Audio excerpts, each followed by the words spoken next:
আপনারা জানেন যে 2011 সালে আইএলও কনভেনশনের মাধ্যমে আমাদের decent work for domestic worker ILO convention 189 গৃহীত হয়েছিল, কিন্তু এখন পর্যন্ত দীর্ঘ লম্বা সময় পার হওয়ার পরেও এই কনভেনশন এখনও অনুসমর্থন হয় নাই। আজকের আমাদের এই সমাবেশের মাধ্যমে আমরা জোর দাবি জানাচ্ছি আইএলওর এই কনভেনশন 189 যেন দ্রুত অনুসমর্থন করা হয়।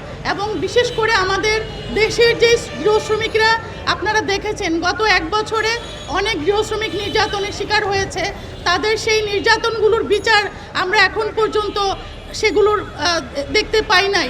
সেই বিচারগুলো যেন দ্রুত সময়ের মধ্যে সম্পন্ন হয় এবং আমাদের প্রবাসে যেই আমাদের নারী শ্রমিকরা আছেন তাদের যে অধিকার লঙ্ঘনের খবর আমরা পত্রিকায় দেখতে পাচ্ছি, সেই জায়গাটায় আমাদের প্রবাসী শ্রমিকদের সুরক্ষা দেওয়ার জন্য আমাদের সরকারকে অতিবিলম্বে আইএলও কনভেনশন 189 অনুসমর্থন করা এবং তার মাধ্যমে বিদেশে অবস্থানরত আমাদের ওই শ্রমিকদেরকে, ভাই বোনদেরকে সুরক্ষা দেওয়া। এবং আমরা চাই গৃহকর্মী সুরক্ষা এবং কল্যাণ নীতিমালা 2015 যেটা গ্রহণ করা হয়েছে এবং সেটার পূর্ণ বাস্তবায়ন আমরা আজকের এই আমাদের সমাবেশের মাধ্যমে আপনাদের মাধ্যমে আমরা তুলে ধরছি এবং আহ্বান জানাচ্ছি।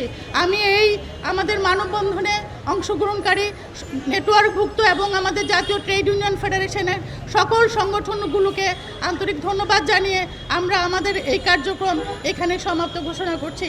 আপনাদের সবাইকে অনেক ধন্যবাদ।